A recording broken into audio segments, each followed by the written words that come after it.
देखिए, हमने जंग नहीं चाहिए, हम जंग नहीं चाहते, लेकिन अगर छेड़ोगे तो छोड़ेंगे नहीं। तो क्या देवकी नंदन जी, ये धर्म युद्ध है? देखिए, धर्म युद्ध के विषय में हम आपको एक बात बता देना चाहते हैं। भगवान श्री राम ने भी एक ही बात कही है, ये तो धर्म ततो जय। जहां धर्म है वहीं पर विजय है, इसमें संशय नहीं। और जहां चरित्र है, देखो राम और रावण का युद्ध हुआ, रावण के पास सोने की लंका थी, सब कुछ था, पर रावण के पास में चरित्र नहीं था। राम जी अपने भाई के साथ में थे और वानरी सेना के साथ में थे, फिर भी राम जी की जीत हुई। क्यों? क्योंकि राम चरित्रवान है। तो एक बात समझ लीजिए, यहां पर सदा सदवादियों की प्रेमियों से प्रीत होती है, जिनका है चरित्र उज्जवल, बस उन्हीं की जीत होती है। अभी सुन लीजिए, अरे इसका वो परिणाम रह गया। भारत चरित्रवान है और पाकिस्तान मैं अब उसकी चरित्र को अब मैं यहाँ पर डिफाइन नहीं कर सकता। अच्छा, बहुत सारे आएंगे, बहुत सारे शब्द आएंगे, ठीक है, स्क्रीन पर हम बोल भारत, तो भारत चरित्रवान है, भारत राम के पद चिन्हों पर चलने वाला है। चाहे आतंकवाद कितना भी पाकिस्तान ने पाला हो, लेकिन उसे मुंह तोड़ जवाब मिलेगा, भारत की तरफ से मिलेगा। 100 करोड़ से ज्यादा, 150 करोड़ सनातनी इस समय भारत की सेना के साथ में खड़े हैं, मुंह तोड़ जवाब देने के लिए। हाँ विवेक जी, प्रश्न आपसे, बड़ी रिस्पेक्ट के साथ आपसे एक प्रश्न, आइडियोलॉजिकली प्रश्न है। देखिए, अब आप यहाँ पे सनातन की बात करते हैं, सनातन बोर्ड की बात करते हैं, कहीं ना कहीं वक्फ बोर्ड। एक सेकंड, मैं कुछ और बात कर रहा हूँ।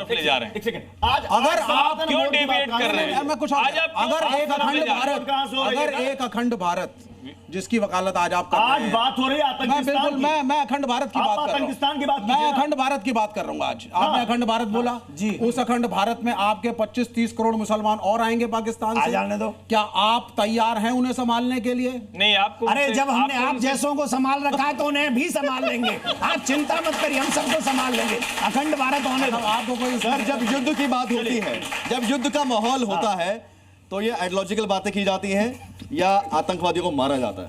मैं सब बच्चों को बताना चाहता हूं कि मेरा 20 साल का कैरियर है आर्मी के अंदर, और आर्मी पिछले 30 साल से आतंकवाद से लड़ रही है, जिसका स्रोत सिर्फ और सिर्फ पाकिस्तान है।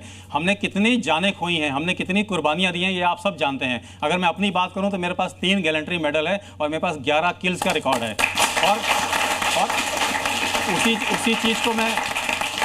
उसी चीज़ को जब मैं आगे बढ़ाता हूं तो मेरे शरीर में 3 घाव भी हैं। तो ये जब मैं खड़ा होकर आपके सामने बोल रहा हूं तो हमारे को ये बताना जरूरी है कि इस क्षेत्र, इस जहां पे आज हम खड़े होकर पाकिस्तान की बात करते हैं, उसके पीछे एक बहुत बड़ी कुर्बानी जमी है और हमने बहुत सहा है। और अब वो टाइम आ गया है कि हमें इनका मुंह तोड़ जवाब देना है और एक बार में खत्म करना है इसको।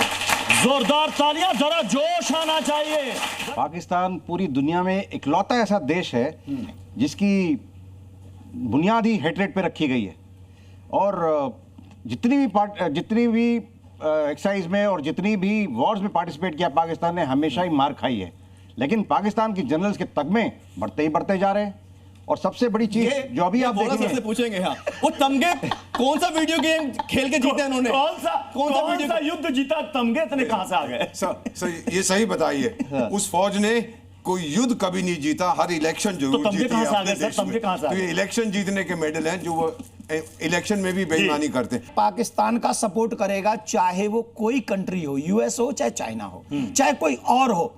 वो एक बात डायरेक्टली समझ ले कि वो भारत का हितैषी कदापि नहीं है। और वो अगर किसी का साथ दे रहा है तो वो आतंकवाद का साथ दे रहा है, और आतंकवाद का साथ देके मानवता की हत्या कर रहा है।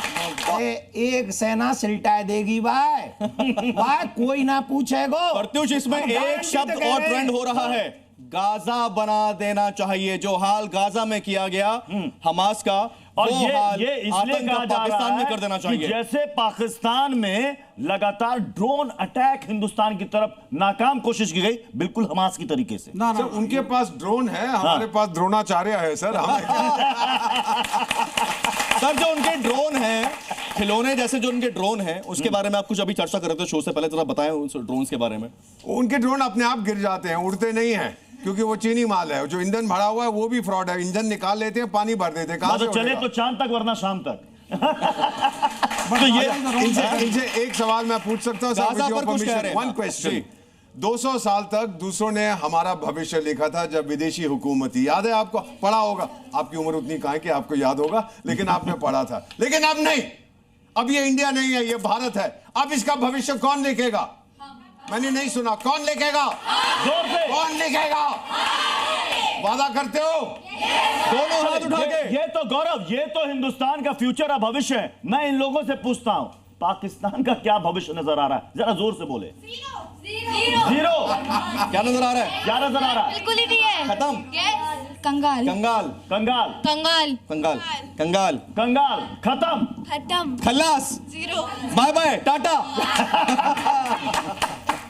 तो एक बात ये हिंदुस्तान का भविष्य ये प्रेडिक्ट कर रहा है कि पाकिस्तान का मुझे क्या तो होगा। लग रहा है कि ये इनकी बातों से ना वो शर्म से मर जाए वहां के जो आतंकवादी हैं। बात बताना चाहता हूं, जैसे इस समय बात चल रही है अमेरिका की, तो हर समय हम देखते हैं अमेरिका से या किसी वेस्टर्न पावर से सपोर्ट के लिए देखते हैं। तो मैं एक बात आपको बताना चाहता हूं कि 1999 में जब कारगिल वॉर हुआ था, तो सबसे पहले कैजुअलिटी क्या थी कि फॉरेन पावर्स ने, यानी अमेरिका और उनके देशों ने हमारी सैटेलाइट फीड काट दिया था। उस दिन हमने प्रण किया था कि हम ये अगली बार नहीं होने देंगे।